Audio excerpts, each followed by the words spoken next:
Hey leaders, this is Jenny Abbott, Senior Executive Director.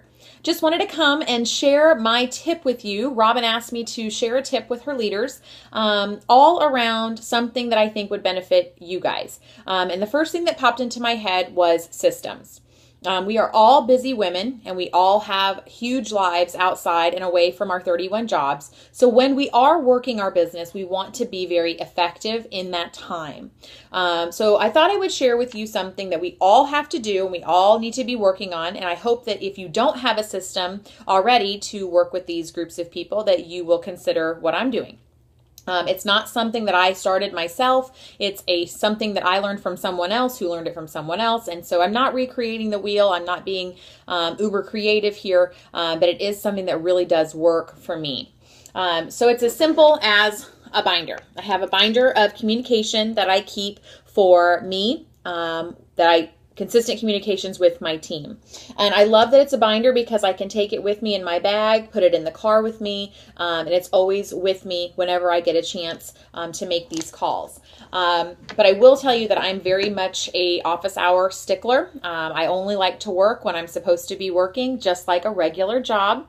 And so a lot of times this binder goes with me like on vacation, or if I'm going out of town for the weekend, only because I don't usually make calls when I'm sitting in car line or anything like that because I want to be in my office and I want to be very productive during those office hours. So this team binder here is how I keep track of two very important groups of people that I'm working with, my new consultants and then my developing leaders. Those are the two groups that are probably absorbing the majority of your time. And so you do want to have a great system about how to communicate with them consistently, and also a place for you to make your notes and things. So it's a very simple binder. Inside this binder, I have a few different little, pockets and things, but the big thing I want to show you guys is that I have these 1 through 31 tabs right here along the side. And I have these 1 through 31 tabs because I coordinate to the calendar about when I'm supposed to contact these people. So I'm going to give you the example of my new consultant. When you get that alert on your phone or your iPad or your email letting you know that you have a new consultant, the first thing you do is that silent cheer that someone has shared the business opportunity and you are super excited because your Gen Zero just grew by 1. And so the first thing I do is I realize who this person is and who she belongs to as the new sponsor. And I go to my computer and I copy and paste that email into Constant Contact, and I create a new contact in Constant Contact for that new consultant, and I click her into the appropriate group. So she's now in my Gen Zero, she's in my lineage, and she's in the new consultant group. That new consultant group automatically flags that new consultant to start receiving an email series from me all about being a new consultant. And so I think it's a series of 5 emails that go out over the next few days. And then they do get reminders every 30 days about their start swell as well. I love that automated system because it just takes something off of my plate. So the first thing I do is that, and then I go and I create this new consultant form. And this tracking form here is really, it's just something that really keeps me focused and knows what to say and when to say it. I got this, I think, from Lois Borkholder, and I've kind of tweaked it myself and turned it into very Jenny style. I'm happy to share this if you'd like.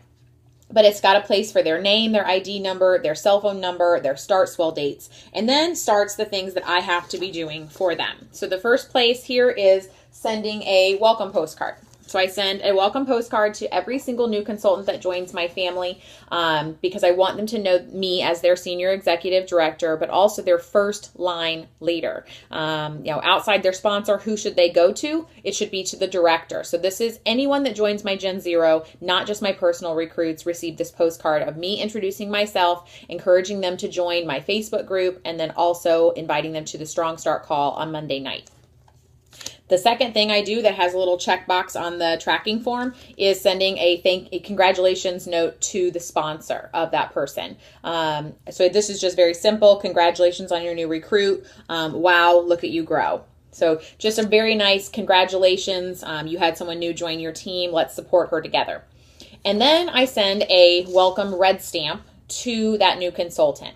So sometimes this is going out on the same day that they enrolled, and sometimes it might be 24 hours later after they've joined. They'll get a red stamp text from me with my picture on it again, introducing myself and just telling them that I'm really excited that they joined our team and that I want to chat with them for about 10 minutes. So then it starts turning into a dated idea here. So you can just kind of see here where I have, the welcome call is 3 days after they enroll, and then I talk to them 10 days after they enroll, and then I talk to them 20 days after they enroll. And so I'm marking these dates right from the very first day that I know that they joined my team. And I put them into this calendar tabbed binder here. So if I'm supposed to contact that new consultant 3 days after they enroll, I put her behind that tab. And on that day, I flip to that tab and I call that person. And it tells me exactly what to say to her. And then I set up the next appointment with her for the following 10-day call. And so I put her into the next date that I'm supposed to contact her. Now this works exactly the same way with your developing leaders or your consistent performers, the people that you are really wanting to make sure that you're keeping your thumb on and making sure that your communication is consistent. So you would just have a form that would just go behind each one of these tabbed days. And then when you sit down to do your work that day, you just pick the day that you're on and you call the appropriate people. So easy.